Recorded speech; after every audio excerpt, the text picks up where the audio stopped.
Election commission முடிவு எடுத்தா முடிஞ்சு போச்சு, யாராலையும் அதை வந்து கேள்வி கேட்க முடியாது அப்படின்னு சொல்லிட்டு இருக்காங்க. இல்லை, இந்தியாவில் ஜனாதிபதி முதல் கொண்டு எல்லா இன்ஸ்டிடியூஷனும், எந்த இன்ஸ்டிடியூஷனாக இருந்தாலும் சரி, அவங்களுக்கு எல்லாருக்குமே வந்து இந்திய அரசியல் சாசனத்துக்கு முரணா அவங்க செயல்படுத்த முடியாது. இதுக்கு நானே ஒரு உதாரணம் கொடுக்க முடியும். இன்னைக்கு டெல்லி ஹைகோர்ட்ல என்னுடைய கேஸ் எலெக்ஷன் கமிஷன் மேலேயே போட்டிருக்கேன். அது வந்து ஃபைனல் ஜட்ஜ்மெண்ட், ஏற்கனவே இன்ட்ரீம் ஜட்ஜ்மெண்ட் வந்து எனக்கு ஃபேவரபுளாக வந்திருக்கு. இப்போ ஃபைனல் ஜட்ஜ்மெண்ட் அடுத்த மாதம் வருது. அதில் என்னென்னமோ பண்ணி பார்க்குறாங்க அவங்க. ஆனால் election Dawood Miya Khan versus election commission of India தான் அந்த கேஸ். எலெக்ஷன் கமிஷன் நீங்கள் எதுன்னா அவங்க போட்ட ஒரு ஆணையை எதிர்த்து நான் கேஸ் போட்டிருக்கேன். அது ஒரு தனி விஷயம், அது ஒரு முக்கியமான ஒரு அரசியல் தான். தனி ஏற்கனவே அந்த ஆணை வந்த பிறகு நாங்கள் போய் பார்க்கணும் சொன்னால் எல்லாம் முடிஞ்சு போச்சு, ஆல் க்ளோஸ், நீங்களாம் ஒன்றும் பண்ண முடியாது, எலெக்ஷன் கமிஷன் இந்த மாதிரி ஒரு ஆர்டர் போட்ட பிறகு மாற்ற முடியாதுன்னாங்க. நான் நேராக பிரணாப் முகர்ஜி பிரசிடென்ட்டுக்கு கடிதம் எழுதினேன். இந்த மாதிரி ஒரு சட்டம் இது வந்து உங்க ஆணை போட்டிருக்காங்க எலெக்ஷன் கமிஷன் ஆஃப் இந்தியா, எதுவும் வந்து அரசியல் சாசனத்துக்கு மீறினது கிடையாது.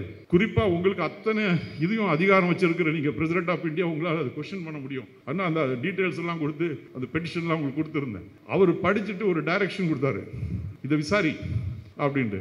இவங்க அந்த பெட்டிஷன் என்ன பண்றாங்க, கொடுக்குறாங்க அந்த குறிப்பிட்ட அந்த இயக்கத்துக்கும் அந்த இவங்களுக்கு அனுப்புறாங்க என்னுடைய பெட்டிஷனை. அதில் என்ன பதில் வரும்னு நினைக்கிறீங்க? எங்களுக்கு டியூ டு இன்அட்வர்டன்ஸ், கவனக்குறைவாலும், due to lack of knowledge of minute legal issues, துல்லியமான அந்த லீகல் இஷ்யூஸ் எங்களுக்கு தெரியாதனாலும் இதை தவறு செஞ்சிட்டோம், அதனால இதை கண்டோன் பண்ணி எங்களை கண்டினியூ பண்ண விடுங்க அப்படின்னு சொல்லிட்டு பதில் கொடுத்தாங்க. இப்போ எங்கள் வீட்டில் 4 வாக்காளர்கள், அப்போ ஒரு வாக்காளர்கள் நீக்கிட்டாங்க. என் சகோதரி குரோம்பேட்டில் எங்கள் பாட்டனார் கண்ணியத்திற்குரிய ஆயுதம் இல்லத்து வாழ்ந்த இடத்துல இருக்காங்க, அவங்க 4 வாக்காளர்கள், அங்கேயும் ஒன்று நீக்கிட்டாங்க. நீக்கினது மட்டும் இல்லை, அவங்க வாக்காளரே இல்லைன்னு ஒரு முத்திரை போட்டு ஒரு சர்டிஃபிகேட் வேறு கொடுத்துட்டாங்க அவங்களுக்கு. எல்லாரும் என்ன பண்ணுவாங்க, ஒரு வாக்கு தானே வீட்டில் போயிருக்கு, மீதி 3 பேர் போடுறோம்ல, சரி விடு அப்படின்னு சொல்லிட்டு நம்ம விட்டுருவோம். அங்கே தான் அவங்களுக்கு வெற்றி கிடைக்கிது அந்த இது. இப்போ சமீபத்தில் வந்திருக்கக்கூடிய இந்த எஸ்ஐஆர், இதனுடைய நோக்கம் இந்த ஓட்டர்ஸை வந்து புதுப்பிக்கிறது. அது ஒரு எக்ஸசைஸ். மாநில அளவில் அந்த சீஃப் எலக்ட்ரல் ஆஃபீஸர் வந்து வருடாவட்டம் செய்வார்கள், தொடர்ந்து செய்து கொண்டே இருப்பார்கள் அவர்கள். அந்த நாமினேஷன் ஃபைல் பண்ணி அந்த ஸ்க்ரூட்டினி டேட் இருக்குது, அது வரைக்கும் இந்த வாக்காளர்கள் வந்து அவங்க பேர் விடுபட்டு இருந்தால் சேர்ப்பதற்கு அங்கே ப்ரொவிஷன் இருக்குது என்று நம்முடன் இணைந்து இந்த மாதிரி குழுக்களில் முன்பு பணியாற்றிய குறைஷி முன்னாள் சீஃப் எலெக்ஷன் கமிஷனர் அவர்கள் அதற்கு சொல்லியிருக்கிறார்கள். இவர்களுடைய முதல்ல இது எதுக்கு கொண்டிருக்கிறார்கள் என்பதை நாம் பார்த்தோம் என்றால், இவருடைய நோக்கம் எப்பவும் வித்தியாசமாக இருக்கும். அது வெளியில் இந்த சட்டத்தில் தெரியாது. நோக்கம் வேறு, இந்த சட்டம் வேறாக தான் தெரியும். இப்போ உத்தரப்பிரதேசத்தில் இந்த லிஞ்சிங், இந்த கூட்டு கொலை, கும்பல் கொலை செய்வார்களே, அதெல்லாம் அங்கீகரிக்கும் விதமாக ஒரு சட்டத்தை அவங்க எப்படி கொண்டு வந்தாங்க. இந்த மாட்டுக்கறியும் மாடுகளை, இந்த விவசாயிகள் மாட்டை வந்து அது ஒரு குறிப்பிட்ட இந்த கறவை முடிந்த பிறகு விற்றால் தான் அவனுடைய பொருளாதாரத்திற்கு அது சரியாக இருக்கும். அது விற்றே ஆக வேண்டிய ஒரு இது அத்தியாவசியம் அவருக்கு இருக்கிறது. அதனால் அவங்க வந்து ஒரு ஊரை விட்டு வெளியூருக்கு கொண்டு போய் அந்த மாட்டை வைப்பாங்க. அது 10 மைலாக இருக்கலாம், 20 கிலோமீட்டராக இருக்கலாம், கூட இருக்கலாம். வண்டியிலையும் கொண்டு போவாங்க, ஓட்டிக்கிட்டும் போவாங்க. இவங்க என்ன பண்ணாங்க, அந்த மாதிரி மாடுகள் அது மாதிரி அந்த சில பேர் அங்கேயே அறுவை செய்து அந்த கறியை அனுப்பி வைப்பாங்க. இதை வந்து இவர்களை குறிவைத்து ஒரு சட்டத்தை கொண்டு வரணும்டா அது இந்திய அரசியல் சாசனத்துக்கு எதிராக இருக்கலாம். அதனால் என்ன பண்ணாங்க, கமர்ஷியல் லா, அதாவது அதனுடைய வர்த்தக சட்டத்தில் வந்து ஒரு திருத்தம் கொண்டு வந்தாங்க. இங்கேருந்து அந்த மாட்டை கொண்டு போகணுன்னா விஓ பர்மிஷன் வாங்கணும், தாசில்தார் பர்மிஷன் வாங்கணும், கலெக்டர் ஆஃபீஸில் பர்மிஷன் வாங்கணும். அதுக்குள்ளே அந்த மாடு கூட செத்து போயிடும். அது இங்கே தானே இருக்குன்னு சொல்லிட்டு இவன் கொண்டு போவான், போட்டு அவனை கொல்லு அடி, இல்லை கரியாக கொண்டு போனால் திருப்பியும் கொல்லு. இதை வந்து ஒரு சட்ட ரீதியாக அங்கீகாரம் கொடுக்கறதுக்காக தான் அங்கே அந்த மாதிரி ஒரு சட்டத்தை கொடுத்து நடந்த நிகழ்வுகள்லாம் நம்ம பார்க்குறோம். அதே மாதிரி இந்த சிஏஏ, என்ஆர்சி இதை பற்றியும் நீங்கள் என்பிஆர் இதெல்லாம் நீங்கள் கேள்விப்பட்டிருப்பீங்க, முன்னாடி சட்டம் வந்தது. இவங்க கொண்டு வந்ததோட நோக்கம் வந்து அந்த சட்டம் ஃபெயிலியர் ஆயிடுச்சு. என்ன அஸ்ஸாம்லேயும் ஒரு சில பெரும்பாலும் அஸ்ஸாமில் அப்புறம் ஒரு சில மாநிலங்களில் கொஞ்சம் குறைந்த அளவு இருக்கலாம். அஸ்ஸாமில் தான் ரொம்ப அதிகமாக மக்களை வந்து பாதித்தது. இன்னும் அதை வச்சுக்கிட்டு அவங்க பாதிப்புக்கு உள்ளாக்கி கொண்டு தான் இருக்கிறார்கள் அங்கே அஸ்ஸாம்லெல்லாம். அந்த என்பிஆர்ன்றது அந்த என்ஆர்சிக்கு ஒரு முன்னோட்டம். அந்த சட்டப்படி கொண்டதனுடைய இது வந்து என்ஆர்சிக்கு ஒரு முன்னோட்டம். அந்த என்பிஆரை கொண்டு அவங்களுடைய வாக்குரிமை, அந்த வாக்குரிமையை தாண்டி அவங்களுடைய குடியுரிமையை வந்து அது உறுதி செய்வதற்காக கொண்டு வரப்பட்ட ஒரு வழிமுறை தான் அந்த என்பிஆர். என்ஆர்சி வந்து தனி ரெஜிஸ்டர். ஆனால் இப்போ என்ன பண்ணுறாங்க, இந்த இது அவங்களுடைய வாக்குரிமைக்காக இது வழக்கமாக நடைபெறக்கூடிய ஒரு ப்ரொசீஜரில் இப்போ இந்த என்பிஆரை இணைத்திருக்கிறார்கள். அதாவது அது அவங்களால முடியல, அந்த சட்டத்தை கொண்டு வந்து அது கிட்டத்தட்ட ஃபெயிலியர் ஆகிடுச்சு. அதை நிறைவேற்றுறதுக்கு இப்போ இந்த வாக்குரிமையை புதுப்பிக்கும் போது அதுக்கு தேவையான அந்த விவரங்களை எல்லாம் கேட்டு இந்த அப்ளிகேஷனை கொடுத்துருக்காங்க. இன்டைரக்டாக இதை வந்து அவங்க செயல்படுத்துறதுக்காக வேறு மறைவாக செயல்படுத்துறதுக்காக முயற்சிக்கிறாங்க. இது மட்டும் இல்லை, இது மாதிரி ஒரு நூற்றுக்கணக்கான செயல்முறைகள் இந்த பாரதிய ஜனதா கட்சியுடைய ஆட்சியில் நம்ம பார்த்துருக்கோம். இவங்க எப்படி செயல்பட்டாங்க அப்படின்றது நேரடியாக அவங்களுக்கு என்ன நோக்கம்ன்றது சொல்ல மாட்டாங்க, வேறு விதமாக அதை செயல்படுத்துறதுக்கு முயற்சி செய்வாங்க. சரி, எதுலையாவது முழுமையாக வெற்றி பெற்றிருக்கிறாங்களான்னு பார்த்தாட்டா ஒன்றும் கிடையாது. ஆனால் ஒன்றில் மட்டும் இந்த சிறுபான்மை மக்களை வந்து திருப்பி திருப்பி திருப்பி அவங்கள பாதிப்புக்கு உள்ளாக்குறத தவிர அவங்களுக்கு வேற ஒரு இதுலேயும் அவங்க வெற்றி பெற்றதா எனக்கு தெரியல. இப்போ அவங்களுக்கு என்ன உரிமை இருக்கு? தார்மீகமாக நம்ம இந்த இந்த சட்டம் இவங்களுக்கு வந்து இந்த மாதிரி சட்டம் இயற்றுறதுக்கு என்ன உரிமை இருக்குது?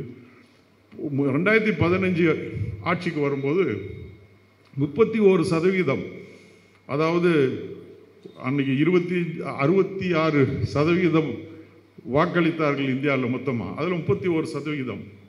அதில் வந்து இவங்க மொத்த வாக்காளர்களில் நீங்கள் பார்த்தீங்கன்னா 23.5% தான் அவங்களுக்கு அன்னைக்கு ஆதரவு தெரிவித்தாங்க. அதுவும் பலவிதமான தில்லுமுள்ளுகள், கிட்டத்தட்ட அதிலேயே ஒரு 8-10% வந்து பலவிதமான தில்லுமுள்ளுகள், வாக்குரிமை போட வரவங்களை தள்ளி வைக்கிறது, அவங்களை நீக்கிறது, இந்த மாதிரி நிறைய செஞ்சு அவங்க 23.5 எடுத்தாங்க. 23.5% வாக்குரிமை இதை வாக்கு பெற்றவர்களுக்கு இந்திய அரசியல் சாசனத்தை மாற்றுறதுக்கு உங்களுக்கு என்ன தார்மீக உரிமை இருக்குது உங்களுக்கு? சரி, அடுத்த எலெக்ஷனுக்கு வரலாம். 2019 அதில் 37% வாங்கினாங்க, 24.5% மொத்த வாக்காளர்களில். அப்பவும் இதே நிலைமை தான். அப்பவும் இந்த மாதிரி அடிப்படையை நாங்கள் மாற்றுவோம், அதாவது இந்தியாவோட அந்த பிரியமகள் கூட நாங்கள் மாற்றுவோம், அதாவது அது மாற்றவே முடியாதுன்னு சொல்லிட்டு நீதிமன்ற தீர்ப்புகள்லாம் சொல்லியிருக்கு. ஆனாலும் அதை நாங்கள் மாற்றுவோம், அந்த பிரியமபிள், அந்த செக்குலரிசம், சோஷியலிசம், அந்த பொது உடைமை எல்லாத்தையும் தூக்கி நாங்கள் வீசி எறிவோம் அப்படின்னு சொல்லிட்டு வந்தாங்க. என்ன செய்ய முடிஞ்சது? ஒன்றும் செய்ய முடியல அவங்களால. ஆனால் அதால் பாதிப்புகள் மக்களுக்கு ஏற்படுத்தினாங்களே தவிர சட்டத்தை இன்னைக்கு வரைக்கும் அவங்களால மாற்ற முடியல. இதில் வேடிக்கை என்னென்னா, இவங்களுடைய பைலாஸ், பிஜேபி வந்து ஜனசங்கத்திலேருந்து வந்த பிஜேபி, அந்த எமர்ஜென்சிக்கு அப்புறம் ஜனதா பார்ட்டி வந்து அதுக்கப்புறம் பிஜேபியாக 1980 அது ஃபார்ம் பண்ணாங்க. அவங்க சட்டத்திட்டத்தில் கிளீனாக எழுதியிருக்காங்க.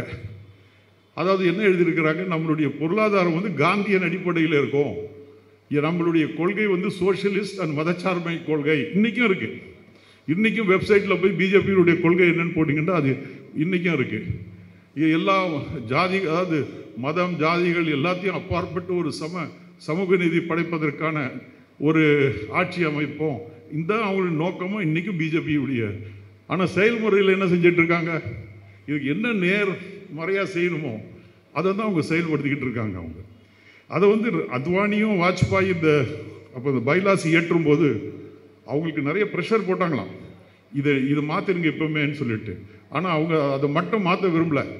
இந்திரா காந்தி அம்மையார் 42வது அந்த திருத்தம் எமர்ஜென்சி காலத்தில் கொண்டு வந்ததில் பல திருத்தங்கள், இது கூட அந்த சமயத்தில் அவங்க கொண்டுறாங்க. அந்த திருத்தம் ஏற்கனவே அது இல்லை, இதை கொண்டு வர வேண்டிய தேவை இல்லைன்னு சொல்லிட்டு கேசவானந்த பாரதி கேஸு மாதிரி பல நீதிமன்ற ஆர்டர்களில் இதுலேயே பிணைந்து இருக்கிறது. செக்குலரிசம் அண்ட் சோஷியலிசம் தனியாக இதுக்குன்னு சொல்ல வேண்டியது இல்லைன்னு சொல்லியிருக்கு. ஆனாலும் இவங்க வந்து அதை மாற்றுறதுக்கு முயற்சி செஞ்சாங்க, கடைசியில் அதில் கை வைக்கல. அதை அப்படியே தொடர்ந்து மாற்றணுன்னா அவங்க விருப்பப்பட்டு இருந்தாங்கன்னா பெரிய தலைவர்கள் அதை மாற்றிருக்கலாமே, நீக்கியிருக்கலாமே, நீக்கலை. ஆனால் இங்கே நாங்கள் நீக்கிறோம்னாங்க. அவங்களால நீக்க முடியல, நீக்கவும் முடியாது அவங்களால. இப்போ இந்த மாதிரி ஒரு காலகட்டத்தில் இப்போ இது கொண்டு வந்திருக்கிறவருடைய நோக்கம் வந்து, அதாவது இவங்களுடைய குடியுரிமையை கேள்விக்குறியாக்குறதுக்காக கொண்டுறாங்க. அந்த தேர்தல் நேரத்தில் முந்தைய 2019 நாங்கள் ஒரு குழு ஒன்று செயல்பட்டோம். ஒரு டீம், பழைய இந்த ராஜேந்திர சச்சார் கமிட்டி கேள்விப்பட்டிருப்பீங்க. அதனுடைய பொதுச் செயலாளராக இருந்தவர் அபுசாலே ஷரீஃப் அப்படின்னு சொல்லிட்டு அவர் என்ன பண்ணார், ஒரு குழு CRDDPன்னு சொல்லிட்டு ஒரு NGO ஒன்று ஃபார்ம் பண்ணி இந்தியா பூரா இந்த வாக்குரிமைகள் வந்து 25% வரைக்கும் முஸ்லீம்கள் நீக்கியிருக்காங்க, மற்றவங்களும் கணிசமாக நீக்கியிருக்காங்க. அதை எதிர்த்து நம்ம சரி செய்வதற்காக ஒரு முயற்சிகள் எடுக்கணும்ன்ட்டு. ஆனால் இன்றைக்கி இருக்கிற அரசியல் கட்சிகள்கிட்ட சொன்னால் என்ன செய்வாங்க, போராட்டம் நடத்துகிறோம், கொடி எடுத்துக்கிட்டு போய் அங்கே ஒரு மணி நேரம் 2 மணி நேரம் கோஷம் போட்டுட்டு திரும்பி வருவாங்க, முடிஞ்சு போயிட்டோம். ஆனால் அந்த குழு என்ன பண்ணாங்க, களத்தில் இறங்கினாங்க. அந்த எப்படி எந்த வாக்காளர்களை நீக்கியிருக்காங்கன்றது கண்டுபிடிக்கிறதுக்காக ஒரு சாஃப்ட்வேர் டீமை ஃபார்ம் பண்ணாங்க. அந்த சாஃப்ட்வேர் டீம் வந்து பழைய சென்சஸோட இப்போ இருக்கிற அந்த வரைவு வாக்காளர் பட்டியலை கம்பேர் பண்ணி இந்தந்த வாக்காளர் நீக்கப்பட்டிருக்காங்க, இந்தந்த வீட்டில் இந்த வாக்காளர் நீக்கப்பட்டிருக்கிறார்கள் என்று குறிப்பிட்டு அவங்க வந்து அவ்வளோ துல்லியமாக கொடுத்தாங்க. வீட்டு அட்ரஸ் முதல் கொண்டு இந்த வீட்டில் இந்த வாக்காளர்கள் நீக்கப்பட்டிருக்கிறாங்க. அவங்களுக்கு அந்த சந்தேகம் வருவதற்கு முக்கியமான காரணம், ஒரு சிங்கிள் வாக்காளர்கள் இருக்கக்கூடிய வீடுகள் எத்தனை பேர், இங்கே ஒரு வீட்டில் சிங்கிள் வாக்காளர்கள் இருக்கிறவங்க எத்தனை பேர் இருக்காங்க, நீங்களே கணக்கெடுத்து பாருங்க. ஒரு வீடு 2 வீடு. ஆனால் அதில் எப்படி இருந்தாங்கன்னா, சிங்கிள் வாக்காளர்கள் இருக்கிறவங்க ஒரு சில தொகுதிகளில் வந்து 20% வரைக்கும் வந்து இருக்காங்க. அப்போ அங்கே இருக்கிற வாக்காளர்கள் நீக்கியிருக்காங்க. இப்போ எங்கள் வீட்டில் 4 வாக்காளர்கள், அப்போ ஒரு வாக்காளர்கள் நீக்கிட்டாங்க. 25%க்கு என் சகோதரி குரோம்பேட்டில் எங்கள் பாட்டனார் கண்ணியத்திற்குரிய ஆயுதம் இல்லத்து வாழ்ந்த இடத்துல இருக்காங்க. அவங்க 4 வாக்காளர்கள், அங்கேயும் ஒன்று நீக்கிட்டாங்க. நீக்கினது மட்டும் இல்லை, அவங்க வாக்காளரே இல்லைன்னு ஒரு முத்திரை போட்டு ஒரு சர்டிஃபிகேட் வேறு கொடுத்துட்டாங்க அவங்களுக்கு. அந்த மாதிரி பெரும்பாலும் நமக்கு இந்த எல்லாரும் என்ன பண்ணுவாங்க, ஒரு வாக்கு தானே வீட்டில் போயிருக்கு, மீதி 3 பேர் போடுறோம்ல, சரி விடு அப்படின்னு சொல்லிட்டு நம்ம விட்டுருவோம். அங்கே தான் அவங்களுக்கு வெற்றி கிடைக்கிது. அந்த இது அன்னைக்கு நான் என்னுடைய பூத்தில் அன்னைக்கு அந்த இதுக்காக நாங்கள் மல்லுக்கு நிற்கிறோம். கடைசியில் அந்த ஒரு வாக்கு இல்லாமல் போட முடியாதுன்னு சொல்லிட்டு அந்த முக்கியமான பூத்து, அந்த பூத்தில் தான் ஜெயலலிதா அம்மையாருடைய வாக்கும் இருக்குது, அதே பூத்தில் தான் ரஜினிகாந்துடைய வாக்கும் இருக்குது. அந்த இதில் நாங்கள் கொஞ்சம் ஆர்கியூ பண்ணிகிட்ருக்கோம். கடைசியில் ஒரு ஆள் வராரு, வந்து அம்மா உங்கள் மக ஒன்று வெளிநாட்டுக்கு போயிருக்க, ஆமாம் அது ஒரு தேவையில்லை, மீதி 3 பேர் இருக்கும், அது இல்லை ஒரு ஆள் குறையுது, அது எப்படி குறையும் அது அப்படின்னு சொன்னோன்னே எங்கேயோ போய் கொண்டு வந்து கடைசியில் அங்கே எழுதி அந்த இதை கொண்டு வந்து அந்த வாக்கு கொடுக்குறாங்க.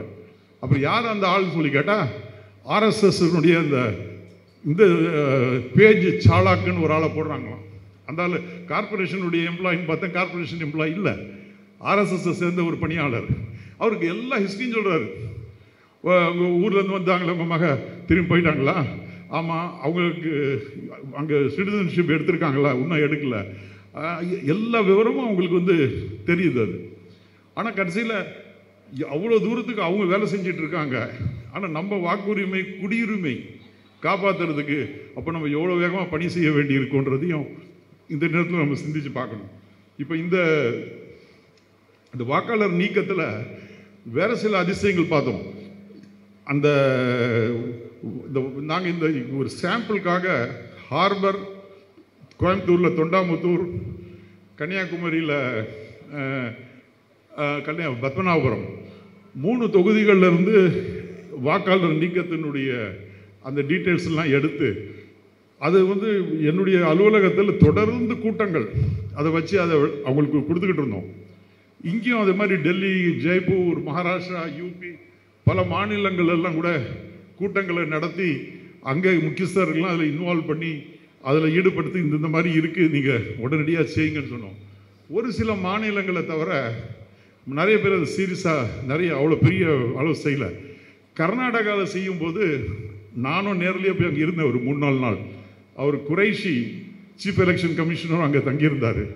அப்போ அவங்க ஆட்சி அதிகாரத்தில் அவங்க இருந்ததுனால காங்கிரஸ் கட்சி அந்த ஐஏஎஸ் ஆஃபீஸர்ஸ் கிளப்பில் மீட்டிங் போட்டாங்க.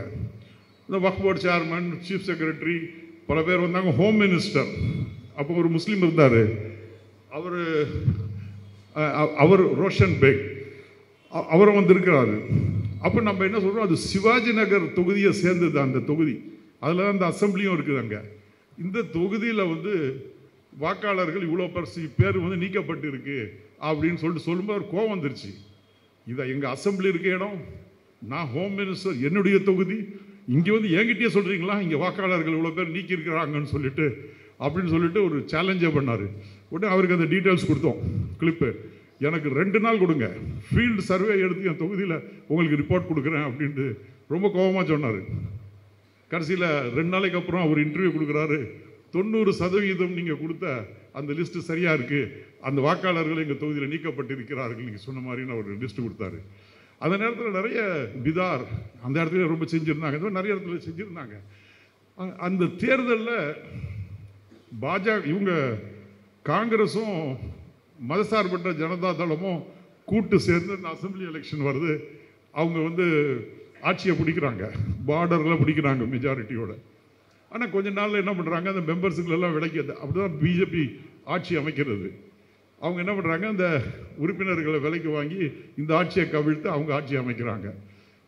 அப்புறம் பை எலெக்ஷன்ஸ் வருது. கிட்டத்தட்ட ஒரு 8 தொகுதியோ 10 தொகுதியில் தொடர்ந்து அந்த பை எலெக்ஷன்ஸ் வருது. அந்த எலெக்ஷன்ஸில் ஆனால் அங்கே ஒரு வேலை செஞ்சாங்க. தொடர்ந்து இந்த வாக்குரிமை எந்த அரசியல் கட்சியும் சார்ந்து இல்லாமல் அந்த ஒரு 10,000 12,000 வாலண்டியர்ஸ் கர்நாடகா பூரா பணி செஞ்சுட்டு இருந்தாங்க. அவங்க பள்ளிவாசல் மூலமாக, சர்ச் மூலமாக, தனிப்பட்ட முறையில் எல்லாம் அந்த வாக்கு சரி பண்ணுறதுக்கான முயற்சி இருந்தாங்க. அரசும் ஒத்துழைச்சது. இங்கே அந்த வாக்காளர் 7 கொடுத்த படிவம் 7 கொடுத்தா தான் நீக்க முடியும், அது இல்லாமல் எல்லாம் நீக்குவாங்க. நீங்கள் படிவம் 6 கொடுத்து திருப்பியும் சேர சொன்னாலும் சேர்க்க மாட்டானுங்க. இங்கெல்லாம் அது மற்ற நிறைய மாநிலங்கள் அந்த மாதிரி நடந்துக்கிட்டு இருந்தது. ஆனால் அங்கே என்ன பண்ணாங்க, ஆட்சியில் அவங்க இருந்தனால ஓரளவு சேர்க்க முடிஞ்சது. ஆட்சியும் கவுந்து பிஜேபி வந்த பிறகு அந்த பை எலெக்ஷனில் இவங்க எங்கெங்கே 1000 ஓட்டு 500 ஓட்டில் ஜெயிச்சாங்களோ அந்த இடத்துல 30,000 ஓட்டு 40,000 ஓட்டில் ஜெயிக்கிறாங்க. காரணம் என்னென்னா, அந்த வாக்கு உரிமை பல பேருங்களுக்கு, சிறுபான்மை மக்களுக்காக கொடுத்ததுனால, அன்றைக்கி திருப்பி அதை எஸ்டாப்ளிஷ் பண்ணதுனால அவங்களால அது வெற்றி பெற முடிஞ்சுது. டைரெக்டாக எப்படி அந்த எலெக்ஷனில் இது பாதிக்கிறது, எப்படி அது இதாக இருக்கிறதுன்றதுக்கு இது ஒரு முக்கியமான ஒரு உதாரணம். ஆனால் இப்போ இங்கே இருக்கிற இதை இப்போ எஸ்ஐஆர் அவங்க கொண்டு வந்திருக்காங்க. ஆனால் அந்த எஸ்ஐஆரில் இப்போ நிறைய நம்ம மாண்புமிகு முதல்வர் அவர்கள் சொன்ன மாதிரி அதில் நிறைய கேள்விகள் இருக்குது.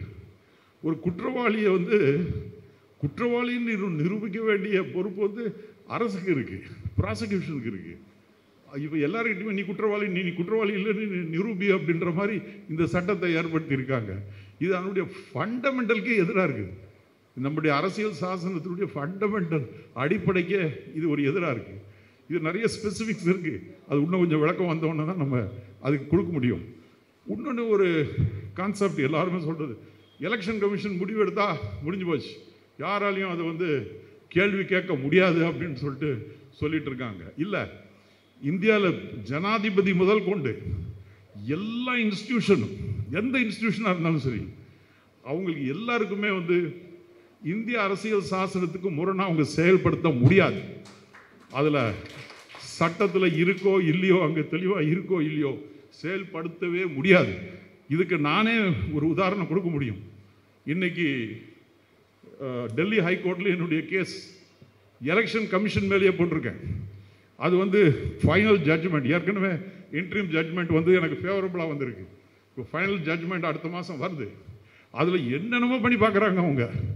ஆனால் election Dawood Miya Khan versus election commission of India தான் அந்த கேஸ். எலெக்ஷன் கமிஷனை நீங்கள் எதுன்னா அவங்க போட்ட ஒரு ஆணையை எதிர்த்து நான் கேஸ் போட்டிருக்கேன். அது ஒரு தனி விஷயம், அது ஒரு முக்கியமான ஒரு அரசியல் தான், நான் தனி. ஆனாலும் ஒரு எலெக்ஷன் கமிஷன் மேலே கேஸ் போட முடியும். ஏற்கனவே அந்த ஆணை வந்த பிறகு நாங்கள் போய் பார்க்கணும் சொன்னால் எல்லாம் முடிஞ்சு போச்சு, ஆல் க்ளோஸ்ட். அது நீங்களாம் ஒன்றும் பண்ண முடியாது, எலெக்ஷன் கமிஷன் இந்த மாதிரி ஒரு ஆர்டர் போட்ட பிறகு மாற்ற முடியாதுன்னாங்க. நான் நேராக பிரணாப் முகர்ஜி பிரசிடெண்ட்டுக்கு கடிதம் எழுதினேன். இந்த மாதிரி ஒரு சட்டம் இது வந்து உங்கள் ஆணை போட்டிருக்காங்க எலெக்ஷன் கமிஷன் ஆஃப் இந்தியா. எதுவும் வந்து அரசியல் சாசனத்துக்கு மீறினது கிடையாது. குறிப்பாக உங்களுக்கு அத்தனை இதையும் அதிகாரம் வச்சிருக்கிற நீங்கள் பிரசிடென்ட் ஆஃப் இந்தியா, உங்களால் அது கொஸ்டின் பண்ண முடியும். ஆனால் அந்த டீட்டெயில்ஸ் எல்லாம் கொடுத்து அந்த பெட்டிஷன்லாம் உங்களுக்கு கொடுத்துருந்தேன். அவர் படிச்சுட்டு ஒரு டைரக்ஷன் கொடுத்தாரு அவருடைய மினிஸ்ட்ரி ஆஃப் அந்த பார்லிமெண்டரி அஃபேர்ஸ் மூலமாக எலெக்ஷன் கமிஷனுக்கு, இதை விசாரி அப்படின்ட்டு. இவங்க அந்த பெட்டிஷன் என்ன பண்ணுறாங்க, கொடுக்குறாங்க அந்த குறிப்பிட்ட அந்த இயக்கத்துக்கோ அந்த இவங்களுக்கு அனுப்புகிறாங்க என்னுடைய பெட்டிஷனை. அதில் என்ன பதில் வரும்னு நினைக்கிறீங்க? எங்களுக்கு டியூ டு இன்அட்வர்டன்ஸ், கவனக்குறைவாலும், due to lack of knowledge of minute legal issues, இது துல்லியமான அந்த லீகல் இஷ்யூஸ் எங்களுக்கு தெரியாதனாலும் இதை தவறு செஞ்சிட்டோம், அதனால் இதை கண்டோன் பண்ணி எங்களை கண்டினியூ பண்ண விடுங்க அப்படின்னு சொல்லிட்டு பதில் கொடுத்தாங்க. நீதிமன்றம் கூட கொடுக்கல, இது நம்ம எடுத்த முயற்சியில் அவங்களை அந்த மாதிரி கார்னர் பண்ண உடனே ஆட்டோமேட்டிக்காக வெளில வருது. இப்போ நீ நடவடிக்கை எடு, எலெக்ஷன் கமிஷன் தவறாக நீ நடவடிக்கை எடுத்தது அவங்க சொல்கிறாங்க, நீ நடவடிக்கை எடு சொல்லி 3-4 வருஷம் ஆச்சு. சொல்லி பார்த்தோம், இல்லை. அப்புறம் வழக்கு போட்டிருக்கேன். இப்போ அவங்க நடவடிக்கை எடுத்து அவங்க அடுத்த மாதம் பார்க்கலாம், ஒரு 15-16 போல் இருக்குது, அது லிஸ்ட்டாக இருக்குது. ஒரு நல்ல தீர்ப்பு வரும்னு நான் எதிர்பார்க்கலாம். அதனால் எந்த இன்ஸ்டிடியூஷனாக இருந்தாலும் அரசியல் சாசனத்துக்கு மீறினாங்கன்னு சொன்னால் அதை எதிர்க்கக்கூடிய அந்த உரிமை வந்து ஒவ்வொரு குடிமகனுக்கும் இருக்குது. அதை நம்ம ஒழுங்காக செயல்படுத்தணும். இப்போ இந்த இதில் இவருடைய நோக்கம் வந்து நான் சொன்ன மாதிரி அந்த என்பிஆரை கொண்டுறாங்க. இந்த என்பிஆரையும் இந்த கடைசியாக இந்த பாயிண்ட் நான் சொல்லி முடிக்க விரும்புகிறேன். நான் சொன்ன எலெக்ஷன் கர்நாடகாவில் எல்லாம் முடிஞ்சிருச்சு, பிஜேபி ஆட்சி நடக்குது. திடீர்னு என்ன பண்ணுறாங்க, அதிகாரப்பூர்வம் இல்லாமல் என்பிஆரை வந்து அமல்படுத்த பார்க்குறாங்க. என்பிஆர் சட்டத்தை வந்து அவங்க வெளியில் சொல்லலை, திடீர்னு இந்த சர்வே எடுக்கிறோம் அது எடுக்கிறோம்னு சொல்லிட்டு அதில் முத்திரை போடுறாங்க. இந்த மாதிரி குறிப்பாக முஸ்லீம்களுக்கு சில பேர்களுக்கெல்லாம் இது not being Indian citizen, doubtful citizen அப்படின்னு ஒரு ஸ்டாம்ப் போட்டு அதை வந்து நீக்கிட்டு இருக்காங்க. அப்போ இதே அபுசாலே ஷரீஃப் என்ன பண்ணார், ஒரு பெரிய ஒரு பவர்ஃபுல் குழு, அதில் மதம் இதோ எல்லாத்தையும் அப்பாற்பட்டு பழைய ஆர்மி ஜெனரலாக இருந்தவங்க, பொது உடவு ஐஏஎஸ் ஆஃபீஸர்ஸ், ரிட்டையர்டு, இந்த மாதிரி ஆட்கள்லாம் சேர்த்து ஒரு பெரிய அளவில் வந்து அதுக்கு எதிர்த்து அதுக்கு முயற்சி பண்ணாங்க. போராட்டம்னா ரோட்டில் இறங்கி போராட்டம் நடத்தலை, அது சட்ட ரீதியாக அழுத்தம் கொடுத்தாங்க. அவங்க கொடுத்த உடனே அந்த இது தடைப்பட்டதாங்க. நான் இன்னொரு தடவை கூட ஒரு எலெக்ஷன் கமிஷனர், அவர் பேர் நான் இப்போ மறந்து போச்சு, கொண்டு வரணும்னு பார்த்தேன். இடையில இந்த பிரச்சனை வரும்போது நாங்கள் நேரில் போய் அவரை போய் பார்த்தோம். இந்த கர்நாடகாவில் இந்த பிரச்சனை வரும், அவர் உடனடியாக சொன்னார், இதை நான் நடவடிக்கை எடுக்கிறேன் அப்படின்னு சொன்னார். அவரை இன்சார்ஜாக தான் போட்டிருந்தாங்க, சீஃப் எலெக்ஷன் கமிஷனராக. நான் நடவடிக்கை எடுக்கிறேன்னு வாக்குறுதி கொடுத்தாரு. அடுத்த நாள் அவரை மாற்றிட்டாங்க. அவர் அந்த பொசிஷன்லேருந்து அவரை ரிமூவ் பண்ணிட்டாங்க. அவருக்கு தெரியும், அவர் அதுக்கு முன்னாடி ஏதாவது ஒரு ஆக்ஷன் எடுக்கணும்னு முயற்சி செஞ்சார். இது மாதிரி இவங்க என்னென்னமோ முயற்சி பண்ணுறாங்க. ஆனால் கடைசியில் இந்த மக்களுடைய அந்த சக்தி, அந்த ஜனநாயகத்தை பாதுகாக்கிறதுல மக்கள் எடுத்துக்கிற முனைப்பான அந்த சக்திக்கு எதிராக இவங்ககிட்ட எந்த சக்தியுமே கிடையாது. அதில் இவங்க நிச்சயமாக அவங்க படுதோல்வி தான் அடைவாங்க. இதை வந்து நம்ம இந்த இதை வந்து சட்ட ரீதியாக நம்ம இதை எதிர்கொள்வோம். இதில் வந்து இவங்களுடைய நோக்கம் நான் சொன்ன மாதிரி இதில் நம்மளுடைய வாக்குரிமை முதல்ல பாதுகாத்துக்குவோம். அடுத்தது வந்து இந்த என்பிஆருக்காக இவங்க செய்கிற முயற்சியும் நம்ம முறியடிப்போம். இன்னொன்று, 2019 தமிழ்நாட்டில் 12 லட்சம் முஸ்லீம் வாக்காளர்கள் அதை ரிமூவ் பண்ணியிருக்காங்கன்னு சொல்லிட்டு அந்த டீம் வந்து எங்களுக்கு கொடுத்தாங்க.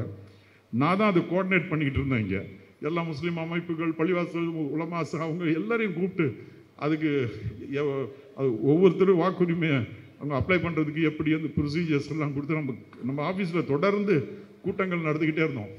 எல்லாம் ஈவன் கிறிஸ்டியன் சர்ச்சை கூப்பிட்டோம், நம்ம இடதுசாரி சகோதரர்கள்லாம் கூட கலந்துக்கிட்டாங்க, எல்லாம் செஞ்சிட்டு இருந்தோம். ஆனால் தமிழ்நாட்டில் வந்து மிஞ்சி போச்சுன்னா ஒரு 3 லட்சம் வாக்காளர்கள் திருப்பியும் சேர்த்துருப்பாங்க. 9 லட்சம் வாக்காளர்கள் நீக்கப்பட்டது தான். ஆனாலும் அந்த தேர்தலில் வந்து 40 தொகுதிகளையும் பாஜக எதிரான கூட்டணி, திமுக கூட்டணி வெற்றி பெற்றது. இப்போ சிறுபான்மை மக்கள் மட்டும்தான் வாங்கிட்டு ஜெயிக்கிறாங்க அப்படின்ட்டு சொல்கிறாங்க பாருங்க.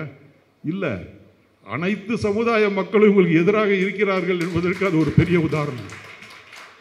அதை சிறுபான்மை மக்கள் மட்டுமல்ல, அனைத்து சமுதாய மக்களும் சேர்ந்து இவங்களை தோக்கடிச்சிருக்காங்க. அதனால இவங்களுடைய கால்குலேஷன்ஸ் எல்லாமே தவறான கால்குலேஷன்ஸ். இதை நம்ம ஒருங்கிணைந்து ஒத்துமையாக பணியாற்றணும்டா நம்மளுடைய இலக்கை அடையலாம். நம்ம நாட்டில் இன்னைக்கு பறி போயிருக்கக்கூடிய அந்த ஜனநாயகத்தை நம்ம மீட்டெடுப்போம். நன்றி.